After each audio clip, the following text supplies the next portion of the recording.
Sir? Good evening, Sergeant. I'd like to see... O'Connor! I've told you. Haven't I told you, lad? You walk in here. Walk, not run.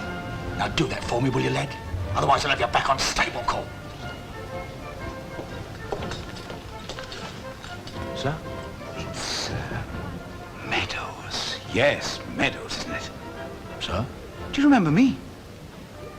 Sir? My dear chap, Hamilton, Angus Hamilton. Do you remember now? Oh, the newspaper writer. Bravo. How are you, Meadows? Well, never better, sir. It's been a long time, Mr. Hamilton. 7 years. To the month, exactly. Great days, Mr. Hamilton. We won't see the like again, eh, Meadows? More's a pity, Mr. Hamilton, more's a pity. Well, what can I do for you? I was hoping to see the General. Which one? There were 10 of the beauties in there. The only one who matters tonight. Oh, no. Well, is he expecting you, sir? No, I've been trying to see him all week. I see.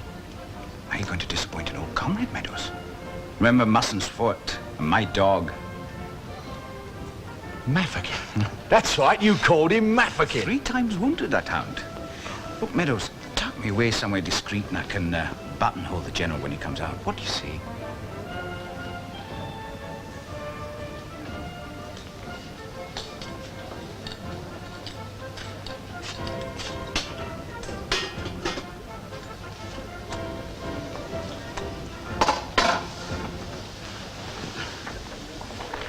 Ten generals, God knows how many colonels, all come to see the little fellow off. He deserves no less.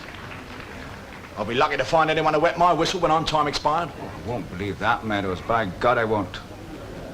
Not that I begrudge him. He's a daisy. Isn't he a daisy, though? The nation's hero. Bugger the nation. IG cavalry. Best we had. Not even a knighthood. Quite right. It's a bad business.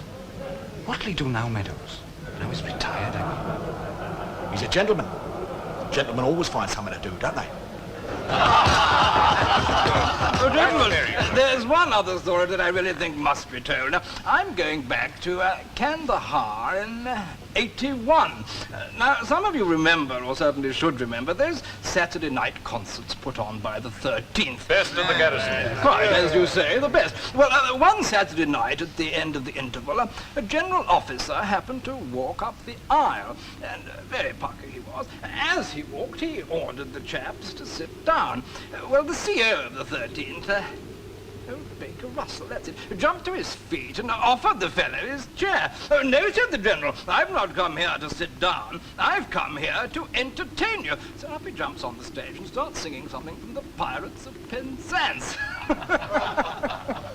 Well, you know, he's halfway through the song before anyone realizes he's not a general at all. In fact, he's a young sub called Baden-Powell, all tricked up in grease paint and false hair. Don't you remember, VP? I'm sorry? Kandahar. The Pirates of Penzance, you must remember.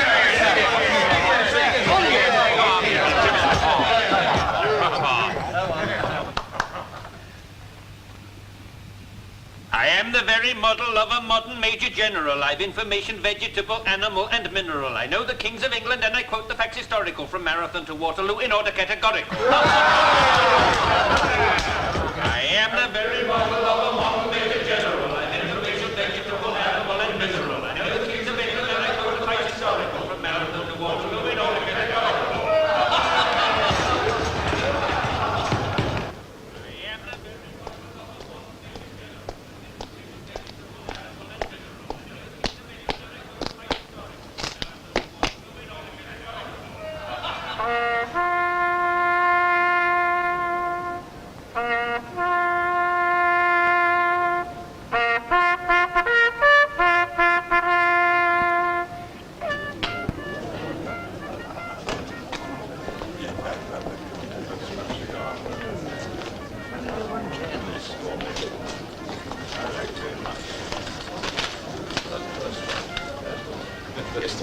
Gentlemen, General Baden-Powell, my name is Hamilton, Angus Hamilton. I was with Maffikin, sir. I was a correspondent, sir, representing the Times. How are you? Are you keeping well? Tolerably well. I left my cart, sir, at Princess Gate. Did you? When was that? A week ago. I'd be obliged, sir, if you could give me a little of your time. What, now? Not now, surely. At your convenience, of course. You left the Cape soon after the relief. I was sent to China. For the Boxer affair. Were you? Were you indeed? What did you make of the Japanese? Splendid fellas, aren't they? Quite like us. Yes. May I call upon you at Princess Gate? Oh, someday. Yes, I dare say. Someday. You wrote a book. My dispatches from Mafeking would Friday be I convenient. remember. The casualties. Your figures. They were low, you know. Much too low. They were your own figures, sir, given at the time. No. May I call upon you, sir? My dear fellow, nothing about me to interest you now. Oh, now that your service career's ended. Ended? Your tour as Inspector General, now it's over. People would like to know what you will do next. Really? If you're ready, BP, we can drop you at Princess Gate. Thank you, being very civil of you. Good night, Mr. Hamilton. Good night, sir. Damn cheek. Who let the fellow in? What did you think of him, Meadows? What do you think? Out in the Cape, I mean. Well, they called him the Wolf. He liked that. But he put me more in mind of a terrier. A sharp little, cocky little rat-catching terrier. Sir, said Merlin to King Arthur, fight not with the sword that she had by a miracle, till ye see ye go unto the worst. Then draw it out unto your best. And always King Arthur on horseback laid on with the sword and did marvellous deeds of arms, that many had great joy in his deeds. What's that? What's that you said? What? You said the nation was sick. Yes, don't you agree? You can see signs of it everywhere, can't you? If one had to give the disease a name, I suppose you could call it bad citizenship, wouldn't you say? A lack of character, certainly. Exactly, but that's a sickness, isn't it? I was reading the other day, somewhere, the same things that brought down the Roman Empire are at work in Britain today. Socialists, you mean? No, of course not. Those fellas are perfectly right to want to get rid of the very poor. And the very rich.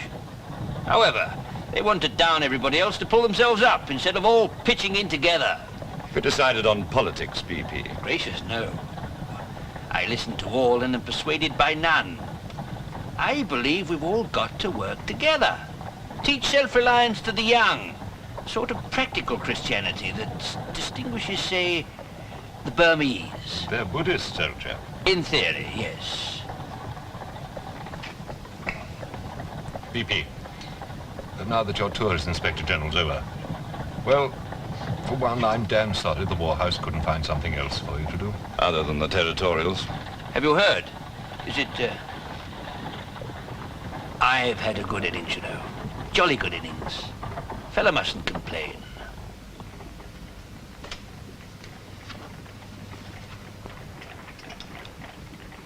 Would you care to come in? My sister will have tea. It was good of you, Allenby, to say such generous things about me tonight. Rot. I would have thought a knighthood after Mafeking. Oh, people make too much of that. Altogether too much of it.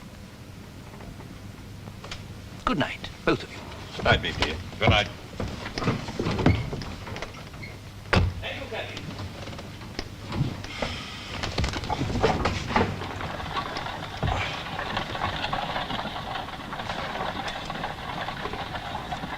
Could say he was intellectually, even emotionally unfitted for the job. But I suppose he did good work as IG. With the help of Douglas Haig. A little too theatrical. Unconventional, anyway. Always was. Did you read his book? Which? What was it now? AIDS. That's right, AIDS to scouting. Oh, yes. Did you know the Kaiser had a copy of it issued to every trooper in the German army? Good Lord.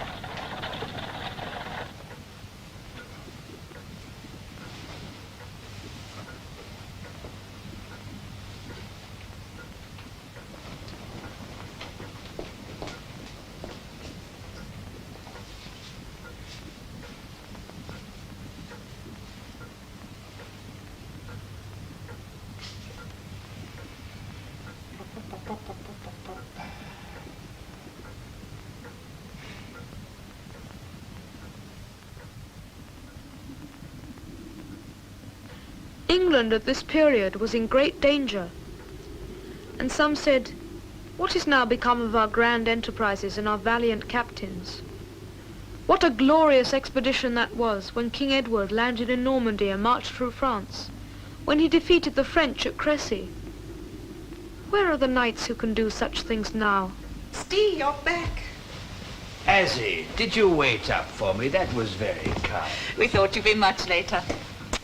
Did you enjoy yourself? Were they kind to you? Too kind, too kind. Not many chaps are seen off at the end of their careers by... But, my dear Azzy, it's not something a fella enjoys. Nor is it the end of your career. Dear Steve, has it made you glum? No, of course not. Ma gone to bed? Yes, but she's awake, waiting to hear all about it. I saw that fox in the park again this evening, by the dell. I stalked it until the dog saw it off. Splendid, splendid. Do you know Bing and Allenby brought me back? They have been most awfully decent to me. Sometimes hard to be nice to the fellow. When you remember that bad business at Brackfontein. Should we blame BP for that? Some do.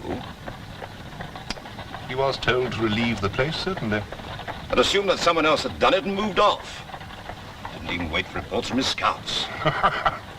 What price aids to scouting, huh? Fellows who were at both say that 2 days inside Brackfontein were worse than 7 months at Mafeking. Yes. I wonder what BP would have made of that, had he been in command there. Well, all the same, you could say that he's been treated shabbily. Only a CB. Plummer did more, you know. Got less credit. What did that fellow from the Times want, you know? His dispatches weren't too kind out there. And that stuff about BP's face showing no regret for the dead. Oh, I don't remember that rubbish. He's still there. What is it? Major General British Pluck. When I remember that you were the admiration of the world, that Lord Wolseley himself said you would have the ball at your feet. My dear Ma, he's inclined to exaggerate like that. He said that you had greatness in front of you. Well, now it's behind me, wouldn't you say? Well, you still have the territorials. That's not final, not yet. Just a suggestion from Haldane. Next year, perhaps. After being Inspector General of Cavalry. Well, you couldn't be that forever, could you, Steve? No, and Ma knows it. I don't see why not. When they have someone who really knows what's best for the army. But did I? That's the question, isn't it? Well, of course you did, Steve. Well, the country won't forget you, thank goodness.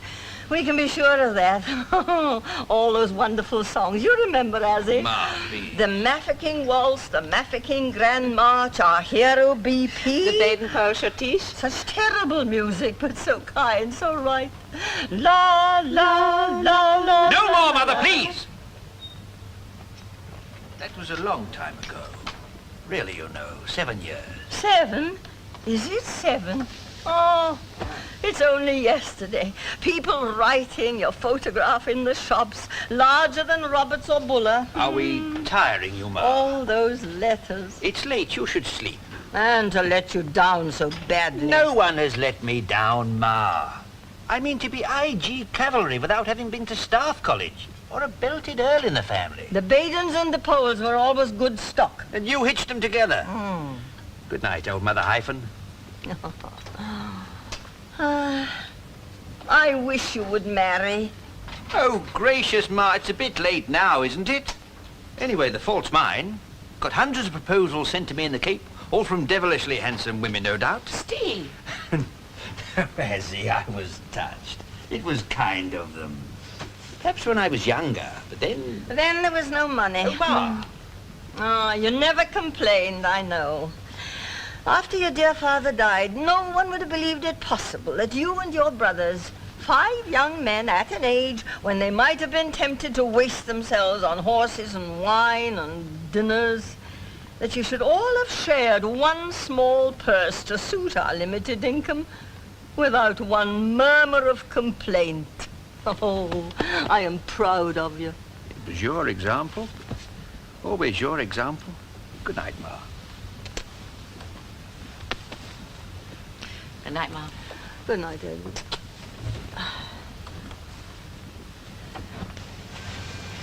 Steve, What is it, Azzy? she is worried about you, you know. I know. What will you do now? Oh, I've a pot or two on the boil. Good night, Azzy, dear.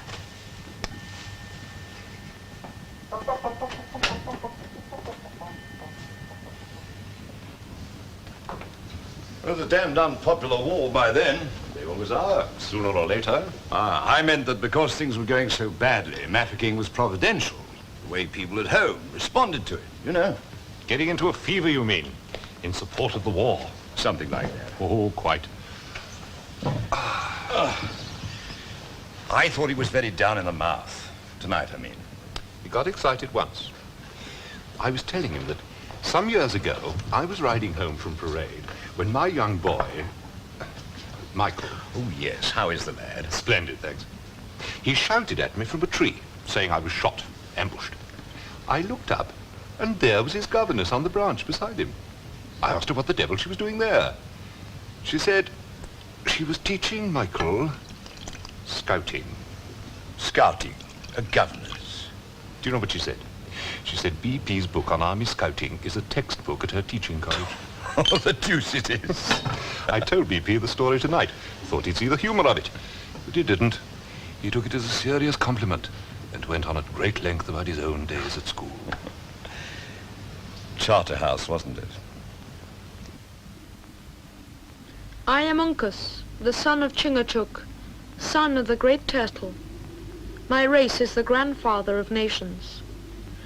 Once we slept where we could hear the salt lake speak in its anger. Then said my fathers, here will we hunt. The waters of the river go into the salt lake. If we go toward the setting sun, we shall find streams that run into the great lakes of sweet water.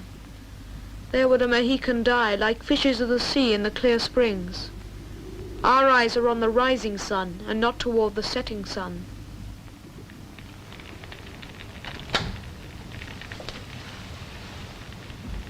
Do you know it's past 1, Steve? I must write things down while they're fresh in my mind. You could do that in the morning. It's been a long day. Azzy, if a chap works 1 extra hour a day, that's 365 more per annum. 3 weeks longer than his neighbour. I reckon I can get 13 months into a year instead of 12. I should spend some on arithmetic. All right, an extra hour and a half. Well, what's the good of that if you shorten your life? Oh, my life's probably over now, wouldn't you say? That's not like you, Steve. That's not like you at all. Perhaps not. These past few days, my mind has been running on some most peculiar lines. I knew that farewell dinner would make you melancholy. Me melancholy? Oh, now that would be a waste of time. Can I get you something? No, but sit and talk to me for a bit. Can you do that, Azzy?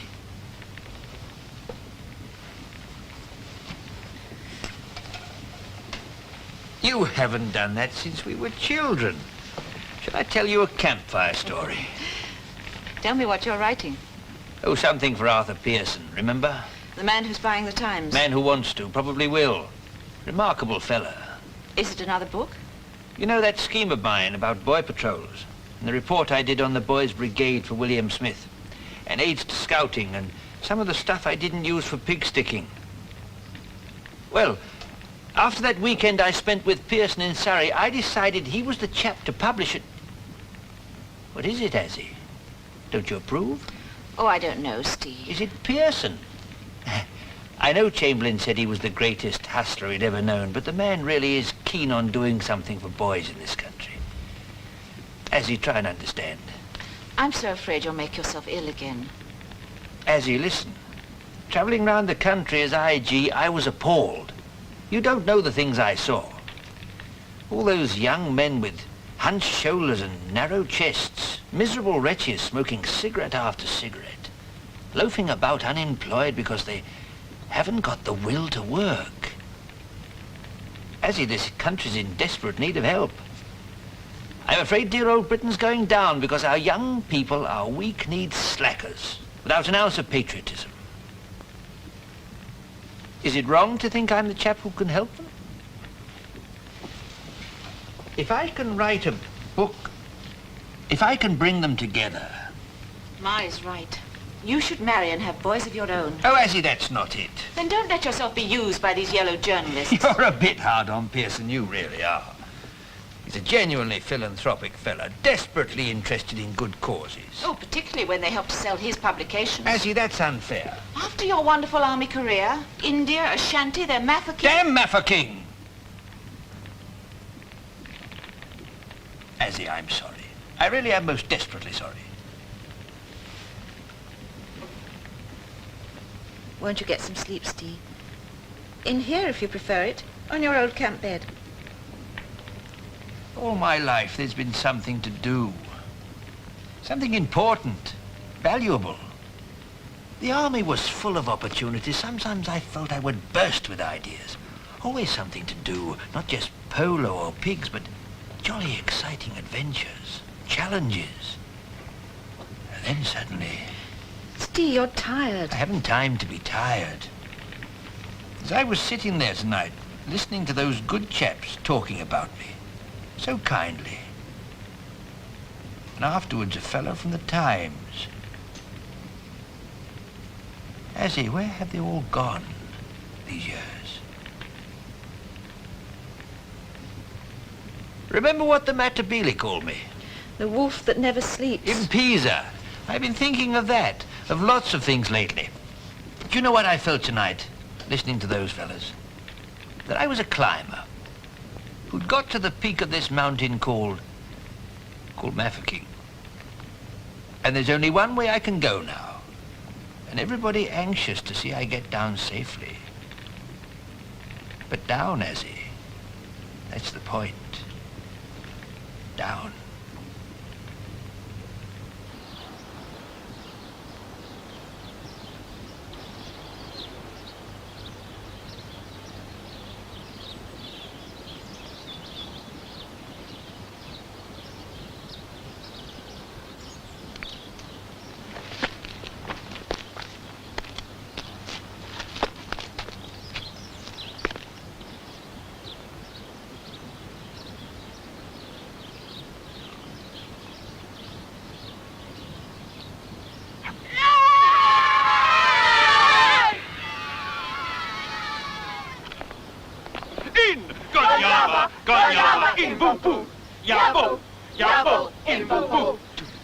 Good afternoon, sir. Good afternoon.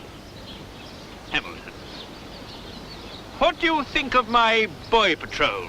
Splendid chaps, aren't they? Yes, sir. I've been watching their game. Game? It wasn't a game? Well, I suppose it is. But the best sort, wouldn't you say? Have you been tracking me, Mr. Hamilton? Your maidservant told me you were here. Have to get up early to track an old scout. I seem to have done so, sir. May I ask... What do you think of our war chant? Sir? In Gonyama, Gonyama, in Boo Boo. I first heard that when I was with the Umsinduzi Relief Column 20 years ago now. Do you recall it? It was before my time, sir. John Dunn, the White Chief of the Zulus, brought in 2,000 young warriors. Fine, strong, muscular fellows they were, all chanting that, like an organ. Know what it means? He is a lion. Yes, he is greater than a lion. He is a hippopotamus. In Gonyama, Gonyama in Boo Boo. Yabo, Yabo, in Boo Boo. 2, 3, 4. In Gonyama, Gonyama, in Boo Boo. Sir! Yabo, in Boo Boo. He's greater than a lion. He is. He's an ass.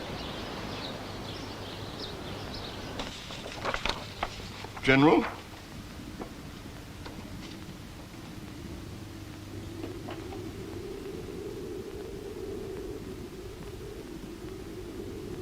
With that came Lancelot as fast as he might, till he came to that knight, saying, O thou false knight and traitor unto knighthood, who did learn thee to distress ladies and gentlewomen? The knight answered not, but drew his sword and rode unto Sir Lancelot. And Sir Lancelot threw his spear from him, and drew out his sword, and struck him such a buffet... General, we're ready now.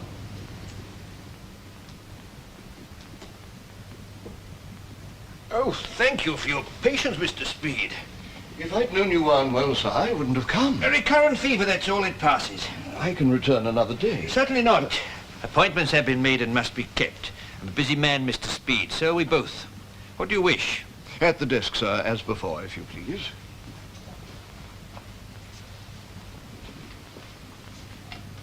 Is the left hand correct? I forget. I can use both, you know, for writing and sketching. That's perfect, sir.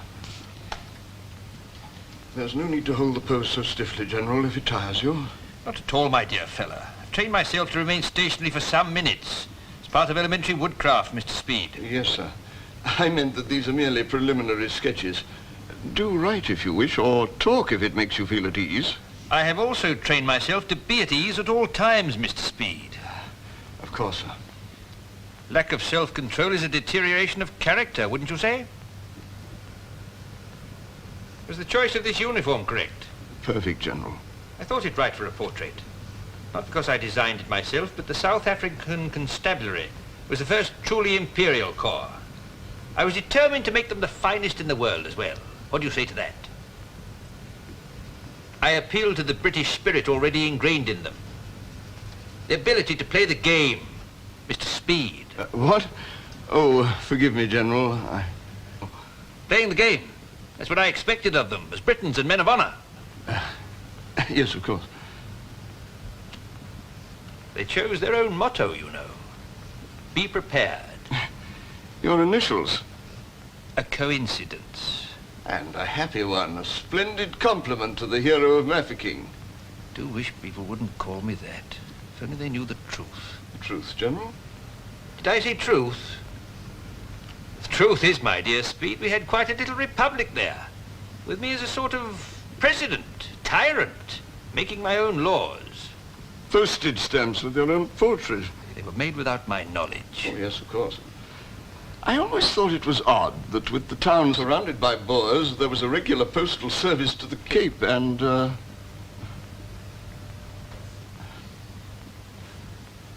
Be prepared, Mr. Speed. Si vis pacem parabellum. Indeed, sir. But is there a danger of war now that, There is always a danger if we don't make sure we can keep what is ours. We must be prepared to repel any invader. Let him see that he'll only ram his head against our bayonets and well-aimed bullets. What invader, sir? Germany. It's a fairly common view, isn't it? BP wasn't saying anything a lot of people don't believe. Germany is our natural enemy. Right. Since she wants to get rid of us to develop a trade. And snitch our colonies. We should thus be ready for a bloody and desperate war. His very words, more or less. To a meeting of territorials. In uniform, too. Huh. How Baden-Powell really has been going at these past weeks. I've had a deuce of a job keeping him to the book sometimes. Oh, Kiri, did you tell him he should talk to me? I told Pearson. Well, hang it, Hamilton, what do you expect? I worked with Pearson, you know. You're the great Times man. You should be able to collar BP yourself. He keeps evading me. And the more he does, the more curious I get. Well, Pearson thinks he should talk to you. Help the sale of the book, if nothing else. Well, that's something. Is the book finished? What's it called? Almost. Scouting for boys. Quite remarkable stuff, really, for boys. Could make the little parishes behave decently. I'm sure he's coming today. I told you. The old man and I are lunching with him. What did you make of him? In Mafeking, I mean. I admired him, I suppose. Also irritated me. I know he didn't like correspondence. No, that. We expect that. No, something else. On one occasion at least, he needlessly wasted lives. Early on? In my opinion. He was oddly inhuman at times, too, where values other than his own were involved. When Veer Stent of Reuters complained the surgeons weren't using anesthetic on the African wounded, BP said the objection was childish. Now, perhaps it was. Those beggars don't feel pain like ours, do they? Good morning, Kiri. Oh, morning, sir. Sorry to keep you. Hamilton. How are you, General? Mr. Pearson, I'm... Angus Hamilton. I know. I've read your dispatches. Very impressive. Don't you agree, General? Oh, Kiri. Yes, General. Remember that story I sent you for the book? About the boy who showed great presence of mind? Saving his mother from accidental poisoning. Yes. Most instructive yarn, that, sir. Already set up. Is it? Well, we'll have General, don't you think that you ought to give Hamilton his interview? There really isn't anything I have to say. There's the book. There's the camp. It can do no harm to let people know. I hate publicity. Oh, there's certainly a strong interest in both, sir. But if you wish, we needn't discuss either. There are your views on army reform. No. And international affairs. Germany and the threat to Europe. Don't forget the book, though, Hamilton. Come, BP, give the fellow half an hour of your time. I'd be most grateful, you know. I'll be at home on Friday afternoon, Mr. Hamilton. I shall be obliged if you will take tea with me at 4. We'll have to take the story out, Kiri. I've subsequently discovered the boy half killed his mother with the remedy.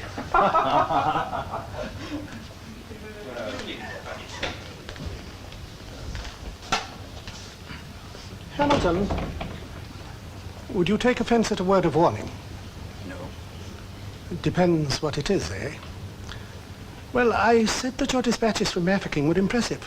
And so they were. Thank you very much. But I also think that the tone of them was wrong. I was there, Mr. Pearson. Exactly. You were there, not here. Do you follow me? No, I don't. I'm not saying that your facts were wrong. Even your judgment, for a man on the spot, that is. But you didn't know how it was home here. After the Black Week. We did hear of that, I remember. Don't patronize me, Hamilton. Just think. In 1 week, we had the news that a lot of farmers on horseback had whipped us at Modder River, Magasfontein, and Colenso. The Highland Brigade all but destroyed. But with Lloyd George, Keir Hardie, and the anti-war campaign, the effect of the Black Week upon public morale was almost disastrous. Naturally. British soldiers are obliged to win, even when they're fighting professionals. And then we began to read about that little man holding Mafeking for 7 months against all odds. All odds? All odds, I said. One confident, defiant, victorious Englishman. That's what we needed. Can you wonder that the country went mad for 3 days after Mafeking had been relieved? And the tone of my dispatches made no difference to that, did it, sir? Not a bit of difference. Oh, I know what you're thinking. What the devil's it got to do with Pearson, what you write about BP now? He doesn't own the Times yet. And it's true. I don't. Yet. Is that the word of warning, Mr. Pearson? Oh, I'm not threatening you, Hamilton. Don't think that. No, of course not. Just giving a word of advice, eh? Regardless of what you or I might believe about Mafeking, it made BP a hero in the eyes of every boy in this country. Ask yourself whether anyone should, let alone could, make a ha'porth of difference to that.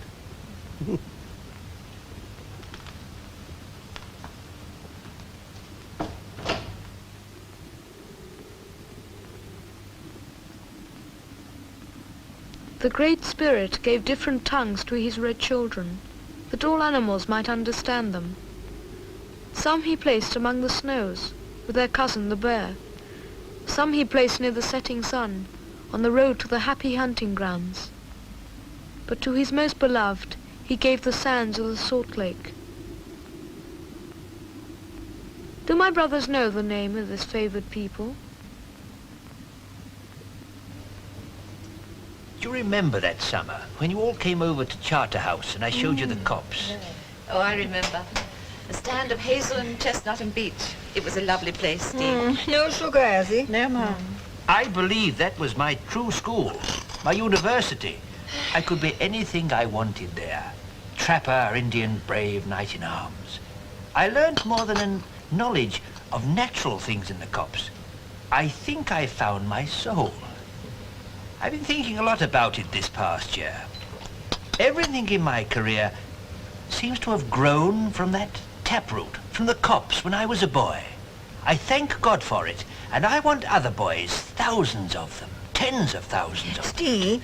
I mean it, Ma. Haven't you understood? Yes, dear. Yes, of course. A little more hot water, has he? Go on, Steve. I've already been told that I'm an alarmist, a rabid imperialist. I've also been told the scheme's pure socialism, but the only thing that matters is that boys take to it, you see, Ma.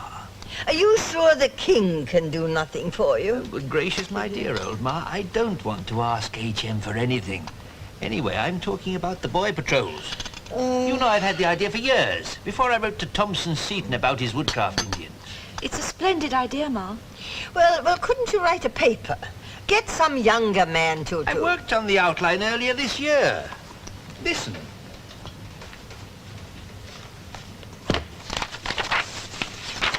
Object. To help in making. No, I changed that. To help existing organizations, that's it, in making the rising generation of whatever class or creed into good citizens and useful colonists. But how To develop the many qualities of good citizenship. Pearson will publish and I'll organize. That's how, Ma. He has a splendid idea. A weekly magazine. Not like the BOP or Chums, but one that will develop body and character and stop this downward rot. Ma, Steve says there's bound to be another war. Huh? Greater than anything since Napoleon's days. God forbid. Indeed. Amen. But he gives us free will. We must learn to save ourselves. This old country has many powerful enemies ready to stab at us. When that happens, dearest Ma, when that happens, shouldn't every boy be prepared to help in our defense? Like they did at Mafeking. Exactly, like Ned Cecil's splendid little chaps. Didn't seem to mind the bullets one bit. Dear Steve, you were their inspiration. And the country has treated you most unkindly. No, Ma. You mustn't say that. It always comes back to Mafeking, doesn't it?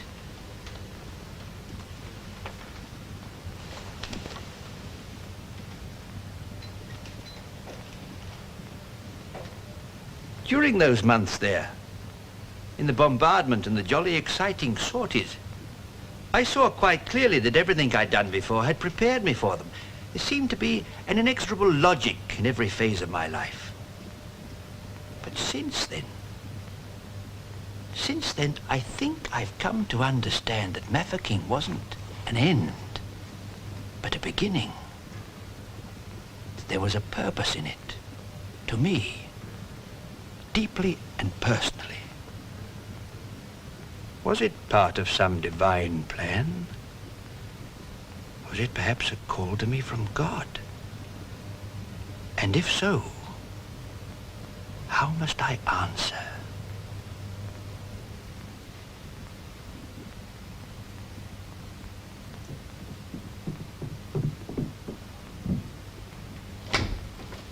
Good afternoon, Hamilton. Good of you to come. It's very generous of you, sir, to spare me your time. No, not a bit of it. Sit down. Do sit down, please.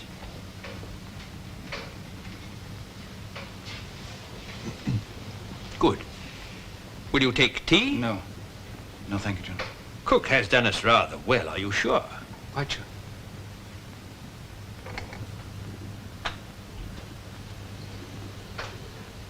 I've been admiring your trophies, sir. The photographs. Interesting, aren't they? Have you read my pig sticking? No, I'm sorry to say I haven't. Sport in war, perhaps? No, sir. Aids to scouting, the Matabele campaign. Yes, I've read that, sir. Most interesting. Blanket and saddle on the veldt, a wonderful life. I had a Zulu scout, Jan Grootboom. Astonishing what he could read from a bent blade of grass. Indeed, sir. Do you shoot at all, Hamilton? No. Fish? Not nowadays. Pity. Games, perhaps? Are you interviewing me, General? What? Yes, I suppose I am. Do you know, Hamilton, I think it's because you embarrass me. Why should I do that? Can't think. Except I hate the sort of stuff you chaps peddle. And I was right. In the park, when I suggested you were tracking me, I have a woodsman's feel for that, an extra sense. Oh, you're wrong, sir. I've seen Impala scent a hunter without a breath of wind. No, sir. I mean, I don't think of you as my quarry. I should hope not. I imagine I could teach you a trick or two if you did. But I was beginning to feel you were avoiding me. That got your curiosity up splendid. Look, Hamilton, I'm sorry to have put you off. But I've been busy with my boy patrol scheme. And now the camp. I understand. We found a capital place in Poole Harbour. Where were you at school? Scotland. Haig Brown was a great head of Charterhouse. I put my skill at acting down to his encouragement, you know. And it helped me a lot later on. Acting, sir? How? I was very good as Cox in Cox and Box, or so they say. Anyway, I enjoyed the part. Do you know Brownsea Island in Poole Harbour? No, sir. Got 21 boys keen to come. Public schools, farm boys, working class lads. Have I been very uncivil to you? Oh, General, don't think that. Thank you. However, I know I have offended you in some way. Do you? Do you indeed?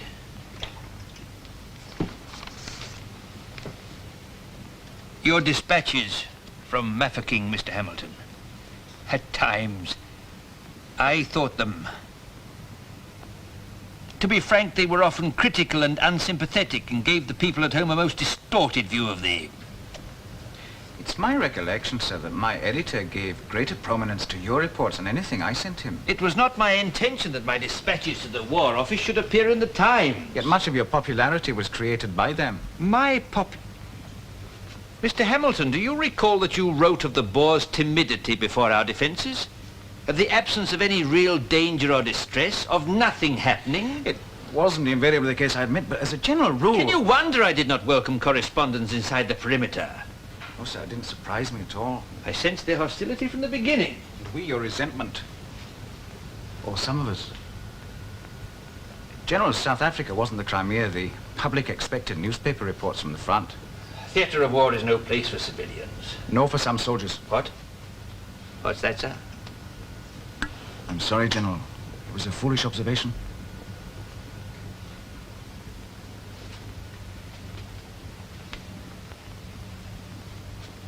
The past is past, isn't it, Hamilton? Now we must all stick together as Britons. Do you agree? Of course. Encourage the best in goodness and honour, so that we may deserve our greatness. Oh, you mean your boy patrol movement? Exactly. Doesn't every British boy want to help his country in some way? Not in my experience, sir. At least not all of them. And if you're proposing a military movement... Tattle, that's public tattle. But you have said, General, that every boy ought to learn to shoot. Indeed I have. Otherwise he's of no more use than an old woman when war breaks out. And likely to get himself killed like a rabbit. There's a great deal more than that to what I propose. Yes?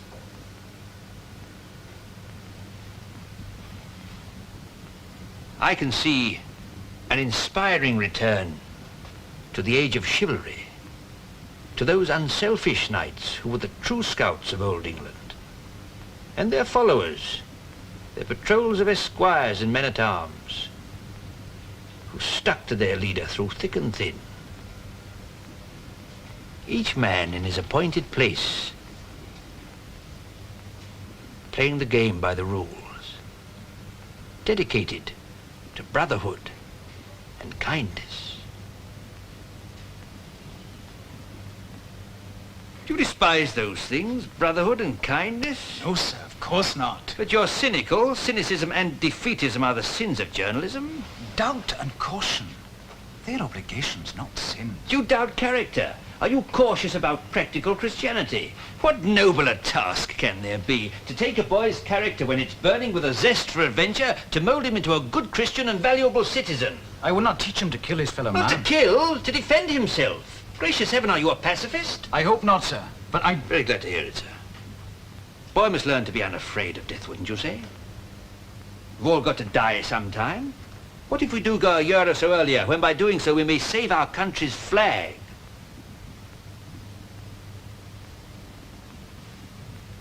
It's cold now. I can ring if you... No, thank you, General. Not for me. Cook will be upset.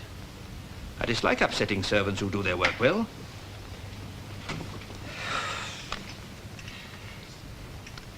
Have you ever thought, seriously thought, about the unemployed in this country? Hordes of loafers, a tumour on the national body, never taught to look after themselves, to serve, to put their country above all.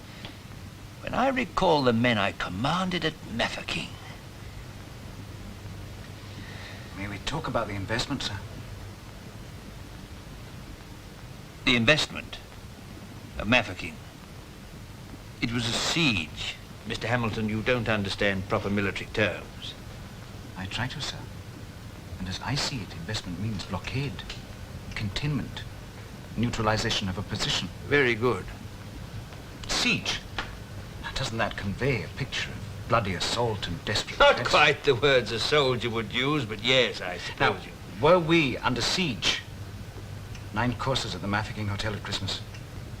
Weeks aboard in action. In action? Nonsense. 20,000 shells fell upon the garrison. General, that's more than 100 a day. How could that be when some of the Boer guns didn't fire a round in weeks? You forget I was there too. Then why did you lie about our casualties? No, they were your own figures. But I haven't let time exaggerate them. Nor have I left the African dead out of my calculations. No, sir, that's unfair. Neither have I. But Africans, I remember those beggars passing in and out and giving information to the Boers. Bleeding to death because white men were indifferent to their wounds. Licking meat tins when we still had good rations. I dealt with the grousers who put those stories out. By advising your officers to kick our backsides.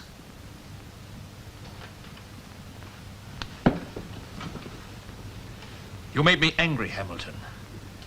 You made me lose control. I'm sorry, General. I've no wish to quarrel. But if I'm unable to share the popular view... I don't care for it myself. I did not seek such notoriety. You've misunderstood.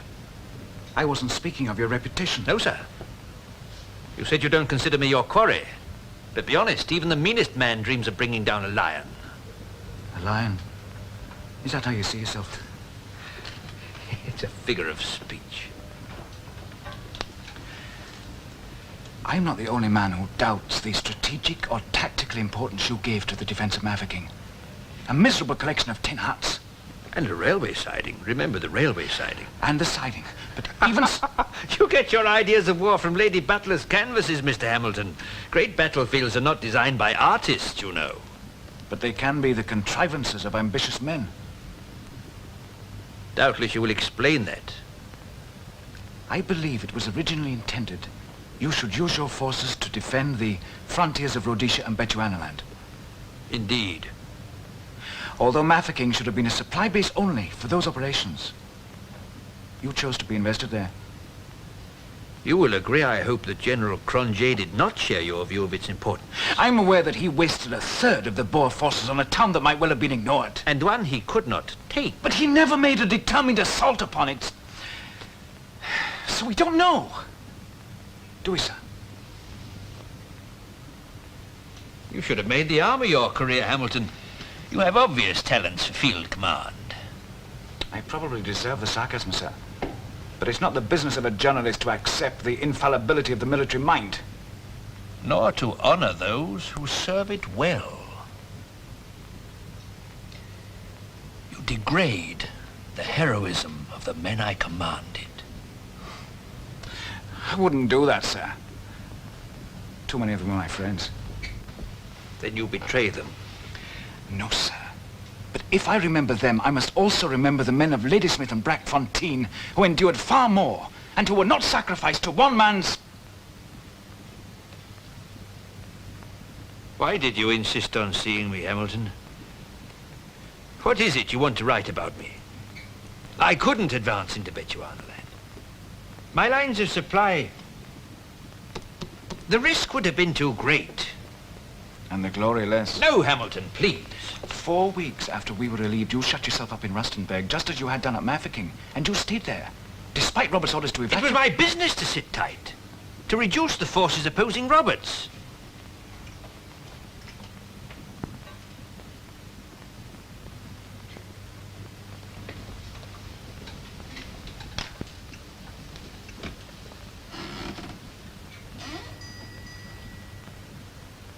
I believe you wish to destroy me, Hamilton. No, sir. For I'm not sure what it is I would want to destroy. Thank you. I have not been unaware. I have known for some years that my reputation, so far as Mafeking is concerned, was perhaps based upon a misunderstanding. Enjoy your triumph, sir. My profession must take a share of blame for that misunderstanding. Perhaps that's why I came, to demonstrate that I'd had no part in it. It was a foolish reason. My good fellow, there's good reason and purpose in all we do. What? Goodbye, Hamilton. Good day, General.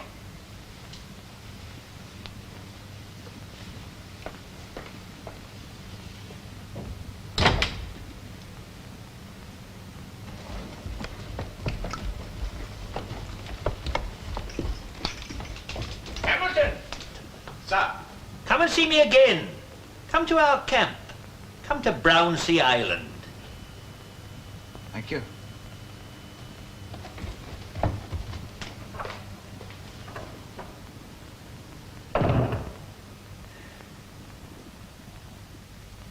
As for death, said King Arthur, welcome be it when it cometh. But to yield me unto thee, I had liefer die than to be so shamed.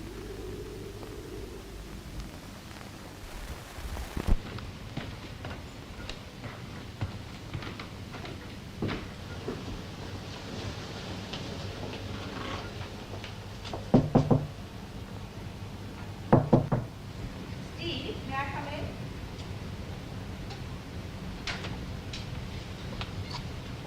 Am I disturbing you, my dear? I'm not. No, come in. How's Ma? She's a little tired this evening. She was asking for you. I'll come down shortly. You had no dinner. Doesn't matter. I could bring you something. No, Azzy. Did you have a successful interview? With Mr. Hamilton this afternoon. We should perhaps ask him that. Is he going to write about you? No. No, I don't think so. Did he upset you? Why should he? Well, I know how it distresses you. What does? To talk about Mafeking, my dear. Does it? Is that what you think, Azzy? Well, sometimes. It's true, isn't it? Yes. Do you ever wonder why? Well, because you hate to be praised. You're so, well, innocent, unconscious of your very special qualities. Dear old Azzy. Have you been working since he left? I took an hour off, lying on the bed there, thinking about the old days, about the cops. Yes, the cops. In India, and Ashanti. Time I got that hippo with a shoulder shot. The man who lies down to shoot. Those gaffers always giving a fella nicknames. I was remembering that spying trip to Russia. And the Germans at Metz? Yes. I've had a good life, wouldn't you say, Azzy? Packed with absolutely first-rate adventures. Of course. And lots more yet. Oh, I don't know. You could say I've had more than one man's share. There's Brownsea Island still to come. Steve? I said there's Brownsea Island still to come. Will it work, Azzy? It's so important. £1 a head's not too much for the boys, is it? Well, it might be, dear. For the town boys, I mean. Some of them come from pretty wretched homes, you said. How about... Azzy, Yes, Steve. I was thinking too, before you came, about the bravest man I ever saw. Do you know who that was? Was he at Mafeking? No. No. 10 years ago in the Tungi Pass, when Binden Blood sent me a wire saying he was having a pheasant shoot and hoped I'd join him. Oh, yes. Pretty wild pheasants they were, too. Hundreds of tribesmen in their stone forts above the pass. I watched as our mountain batteries bombarded them. And then suddenly a fellow in a blue gown was running at us, waving a sword, leaping here and there like a goat, with rifle shots kicking up dust at his feet. Nothing seemed to stop him. He didn't care about the odds. One man against all of us. One plucky chap waving a sword, eager to prove he was a man, doing his duty as he saw it. I was quite sad. You know, Azzy, I was quite sad when one of our men picked him off and he went down. wasn't he a splendid example to us all?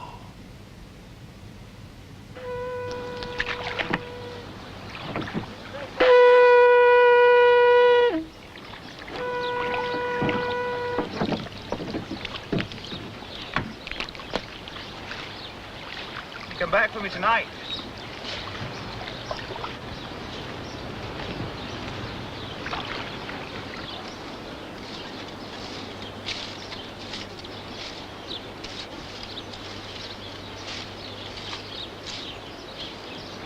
Halt!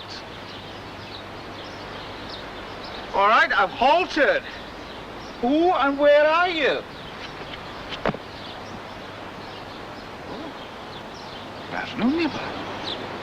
What was all that about? I'm scout for the camp, sir. Indeed. What's that infernal racket? The kudu horn. Oh, of course I remember. Yes, sir. It means time for tea. I'm glad to hear it. And that? I'm leader of the Ravens. That's my badge. BP gave it to his scouts in the Dragon Guards. I see. Why were you up there? Are you Mr. Hamilton, sir? I am. I was sent to watch for you. The chief said we should learn to look up as well as around. You didn't, sir. No. I usually don't. If you'd been an enemy scout, I could have killed you. Suppose you didn't want to. I would have had to, sir, if I'd been put on my honor. Well. Well, well.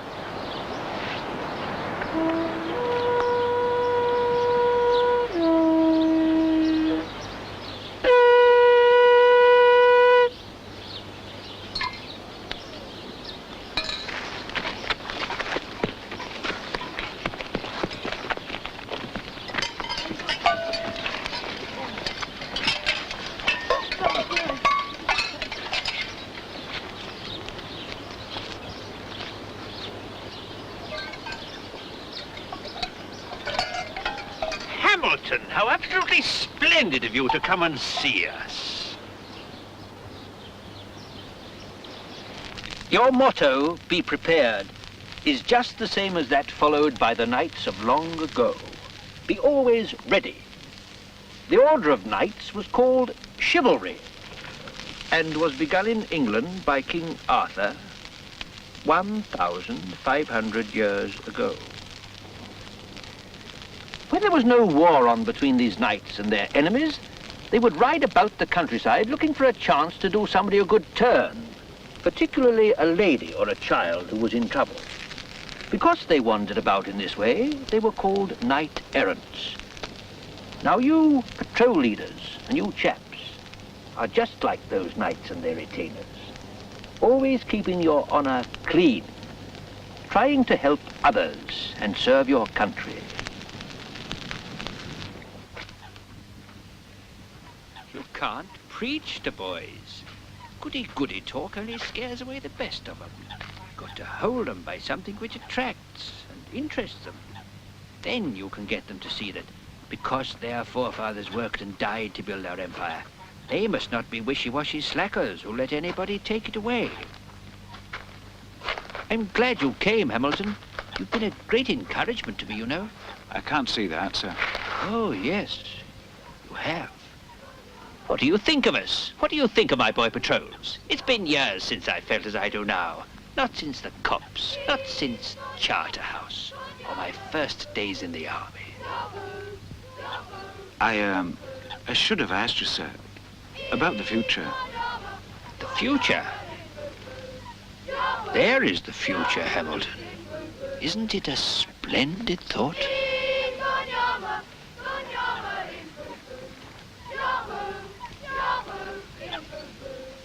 Well, good night, my friend. Good night, sir. Good luck.